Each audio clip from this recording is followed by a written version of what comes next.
जय मनका मन माइकी जय। हामी नेपाली दाजुभाइ दिदीबहिनीहरूलाई कतिलाई थाहा छैन, त्यो मलाई कुरा थाहा भएन। हामी मनकामन गएर फर्किएपछि अवश्य हामी चाहिँ मैत्री देवीको मन्दिरमा पुग्नुपर्छ। मैत्री देवीको मन्दिरमा नपुगेपछि हामी मनकामन गएर आएको सिद्धि पाउँदैन भन्छ। तपाईँहरूले हाम्रो नेपाली दाजुभाइ दिदीबहिनीहरूले कतिलाई थाहा छ थाहा छैन, मलाई कमेन्ट गर्नु होला। हस्, जय मनकामन माइकी जय। मिठो माया सम्झना मेरो चाहिँ यो ठेगो है।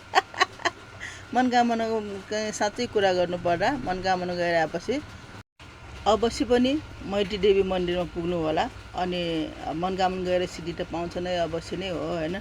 अनि तपाईँको साँच्चीकै पूर्ति हुने चाहिँ मैत्री देवी मन्दिरमा गएपछि पूर्ति हुन्छ भन्ने पुराना उखानहरू चलन चल्तीहरू छ। तपाईँहरूलाई थाहा भए चाहिँ गइराख्नु भएको चाहिँ ठिकै छ। थाहा छैन भए मेरो कुरा सुनेर बुझेर हो कि होइन बुझेर तपाईँहरू पनि गइदिनु होला, तपाईँहरूको राम्रो हुन्छ। जय मनकामन माइकी जय।